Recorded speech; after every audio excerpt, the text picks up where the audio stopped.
A lot of things that has been happening in the football world for some time, and maybe we have not really been paying attention, and a lot of people have been saying whatever they want to say and whatever that is happening. And I've always been a guy who's very big on structures over what a club is trying to achieve, always big on what the club is trying to set up and whatever they can do in the tournament. And I don't want to lie to you, I've now being impressed with what Ineos are trying to actually do with Manchester United. I'm actually now getting excited over the structure and what they're trying to set up and exactly what United are actually trying to do, to achieve. And finally, I believe there is a strong structure in this United team and which can turn this club around and actually make these guys challengers again for some time. So hello guys, welcome back to another video. This is the Football Connect. I'm your host Sam. We are back again with another one. Click that like button, subscribe to the Connect, the best way you support this club and this channel. What I'm saying, I don't know what I'm saying, this club, because I'm talking about that club United. But anyway, like I'm saying, click the like button, subscribe to Connect, the best way you can support us here, people. As I'm going to try to give you an idea over the structures that United are setting up and go a bit into the transfers that they're working on. It's amazing. It's amazing what this club is doing behind the scene. And the fact that we are not talking about it, it tells me that maybe it's because we are a bit worried about what they're actually working on, or maybe we don't want to face or smell the COVID that this club might be back. Of course, we all know this, that two of the best clubs in the world are always Manchester United and Liverpool in England, as they are the clubs that are really given that, that are respected over the world. They have so many millions and millions of followers all over the world. But I'm not here to talk about Liverpool. I'm here to talk about the other team that has more of the fan base, that is, they have more of a stronghold in terms of the support all over the world, which is Manchester United. It looks like a team that has been dead for some time is rising back again, and it's all under Sir Jim Ratcliffe, Ineos. People did not understand what was happening when Jim Ratcliffe took over. I think most of the United fans wanted to say, is it Sir Jim or something like that? I don't know. There's a billionaire from the Saudis. They wanted him because he had the money. He was going to offer the money, throw the money around and try to make things happen. He was promising of buying players like Kylian Mbappe. He was offering the world to so many things and giving so many things that he was going to offer this United team. But a lot of things happened. United, after the sale of the club, they decided to agree with Sir Jim, who, by the way, has the power to buy United as it goes in, but he kept the Glazers still in the club, something that United fans did not want. And of course, he had to watch the craziness which was happening over the Ten Hag season, last season, and I'm telling you, it was terrible. If they don't tell you, it was terrible. He won, of course, the league, but it was terrible. But also what was terrible was the manager market this summer. I think I've never seen a manager market this crazy like this summer, but we'll get into that if we have to, as we talk about the structure that has been said. So what this guy wanted to do, he wanted to put the right football personnel in the right position at the club before talking about building Manchester United. He needed at least a structure which can hold and at least gives a chance to this club to create something amazing. And I've really been impressed with what he has been doing. So many people have not been talking about this. So the first thing that they did was to go and get the CEO who was able to bring or make Manchester City relevant. Not talking about the money, but making it relevant, doing the right business decisions to get them to where Man City are right now under Pep Guardiola, who is Omar Barada, the former CEO of Man City. They took him first. That was their first business, putting a CEO of the club, somebody who they can trust, who his mission is to try to make the club or the whatever is doing successful at the pitch by starting to set up the structure inside. With Omar Baradam, Sir Jim Ratcliffe, they've been working on doing some interesting signings.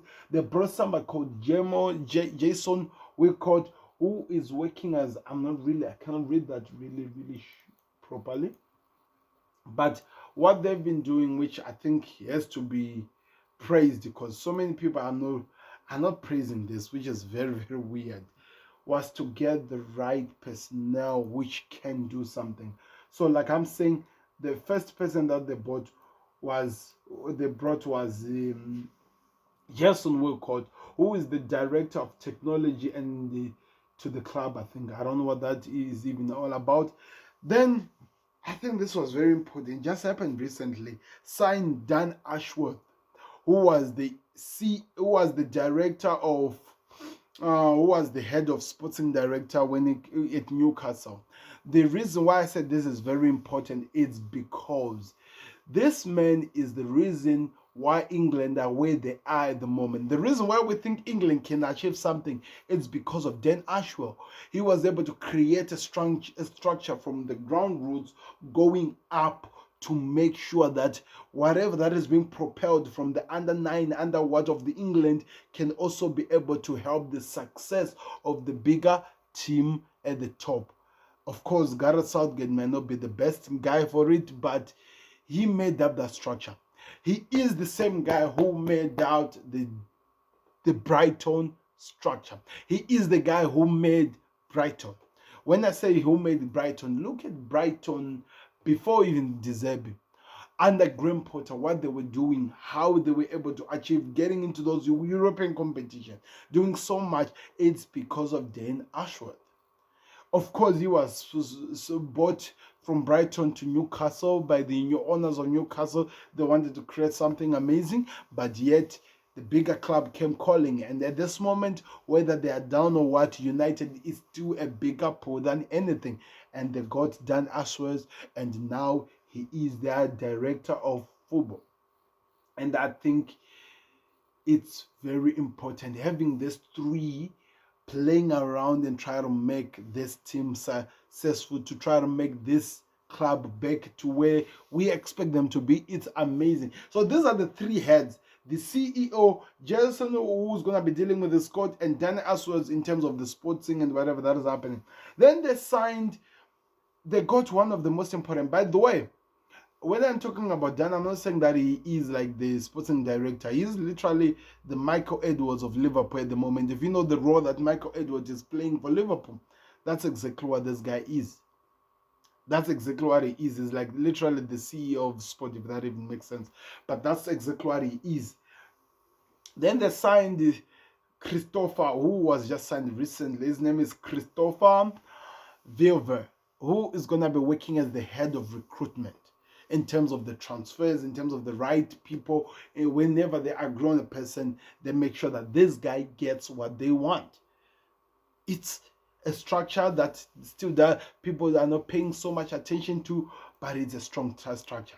It's a strong structure, I'm telling you. And they never ended there. They decided to keep Erik ten Hag as the manager because, of course, like I told you, the market is a bit crazy. So many fans of United no wonders, but I actually feel like this is an intelligent idea of what Sir Jim is doing. He decided to keep this guy so that if they get him, they back him properly, they can see what he does. But they have taken away some powers. He was the manager, now he's like the head coach. The same role that Ancelotti is coming to take at Liverpool, which means he only focuses on the team. Whatever the team up there that I just told you give him, he will make sure that it works. But not only that, they decided to change the people who have been working around him to put the people who can actually be functional, who can actually offer something amazing in terms of making this team functional at the coaching level. Because of course I love Ben McCarthy, he's an African, I love him, but to the level that Ineos and Sir Jim is trying to achieve, he feels like he's not the right person now that Erik ten Hag needs to work with. Even though Erik ten Hag handpicked this man, he needs somebody who offers more than that. And you can see the purpose of signing people like Van Nistelrooy. getting him as one of the assistants as well, Rein Hake. These guys are gonna be the people who will be working in the background with the likes of all the people, with the likes of all the other coaching team, the staff that have been there to try and make this United team functional. And if this is now what they've set up, it means even the new players who are coming, they can be confident of the project that these guys are trying to set up. And it's amazing what they're gonna be doing, because now I'm gonna move on into that. I don't know if you understand what's happening here and exactly what United are trying to achieve with the likes of the players that the structure which they have set up. Go listen to the video. It's literally 10 minutes that I've been doing analyzing this. I think this will make United function. And if this makes United function, they are going to be dangerous to deal with. They are going to be dangerous to deal with. But wait a minute, that's not only where they're stopping. They are not starting to try to improve this United team. The reason why I told you that maybe Erik ten Hag had to move from a manager to become a head coach is because of decisions like this. The guy signed the players who were ready to retire. So what is the Ineos and Dan Ashworth are now doing in terms of the transfer market? They're looking for players who can be functional, who are at the right age, which can take the club forward. Yet now that's why they're being linked. They're actually in talks to sign Matthijs de Ligt, a former player that has played with Ten Hag and yet one of the best world-beater defenders that I know of, who's going to be costing around 34 million. It's a take it or leave it offer that they're offering to Everton to sign Brett White. If Everton don't want, they're going to move on from that. They're going to try to trigger a release clause for Joshua Zirkzee.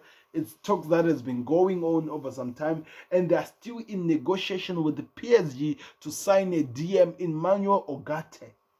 Imagine my word. De Ligt is one of the best. Even if they don't get Brett White, De Ligt and the butcher Alessandro Martinez, that's a strong pairing. That's a strong pairing, to be honest, when you think about it. And rather than to have a Casemiro and whatever the confusion was happening, having Kobbie Mainoo on the other side and putting Manuel Ugarte, a destroyer in the middle, who's still at the edge, not like Casemiro, but still active. That is literally a different team. And having this guy who's being called Joshua Zirkzee up forward, they are working on some serious business here at United. They're trying to create a strong team which can even go far over what they want to achieve. These are some of the few players that they've been linked with, players who could be moving to this team and what they are trying to work on in creating a winning team, a team that can achieve something amazing. And I never thought this was going to happen, but guess what? That's what's happening. And not only the buyings that they're doing, Dan Ashworth, this was reported about 7 hours ago. Dan Ashworth has identified 7 players he wants to sell at Manchester United, which we believe will rise at least a combination of around £200 million. I'm going to tell you the players. Victor Lindelof, you have been a long servant, but thank you very much. Your time is up. Harry Maguire, they feel like as much as he got a redemption season last season, but he's not the guy for where his project is working on. United can take him. Casemiro, yeah, good player, but the Saudis needs you. You're an old man. I need young, fresh blood. Christian Eriksen, yes, you had an amazing emotional story. We loved what you did, and we know how important you are, but it's time for you to go. Anthony, yes, you do the turnaround, but I think you need to go back to Netherlands. Jadon Sancho, this one, you and the manager refused to work. I have no idea what happened. You're a good player, but we can start with somebody similar to you who's not you. And Mason Greenwood, because we cannot clean your name in the country, the best thing we can do is to drop you, Greenwood. And in that, making some money, which helps this team to become a team again. And you might say whatever you want to say about United. You might say that Maybe I'm reaching too far. You might laugh at this. You might say it doesn't sound proper. You might have a lot to say, but I'm saying this is amazing. This is an amazing structure that this team are actually working on to try and actually create something which actually can work. They have not been good. They have been terrible. And they're starting to work to bring back a team, a proper team, which can actually do something, amazing. And they're even doing something more than what Liverpool are doing. Liverpool had to go put some of the positions which needs to be filled after Klopp left on some of this platforms, social media. These guys are actually looking for the right personnel and they're putting them in the respective positions that they expect them to be. Watch United next season. They might not win something, but they are creating a structure which might shock the world. Let me know your thoughts in the comment section. I think for a Liverpool fan, giving a proper assessment over what United are actually doing and analyzing was difficult to do. You get it? It's never easy, but it's the truth. And sometimes when the truth is speaking, we just have to say something about it. And I had to. I want to hear your thoughts in the comment section. Let me know who you want me to talk about as well in the comment section going forward, and I'll prepare something for that. But for now on, do me a favor, click the like button, subscribe to the Connect. Whether you are United, Liverpool, any supporter, click it. We'll see you on another one. Out. Peace. Subscribe to the Connect.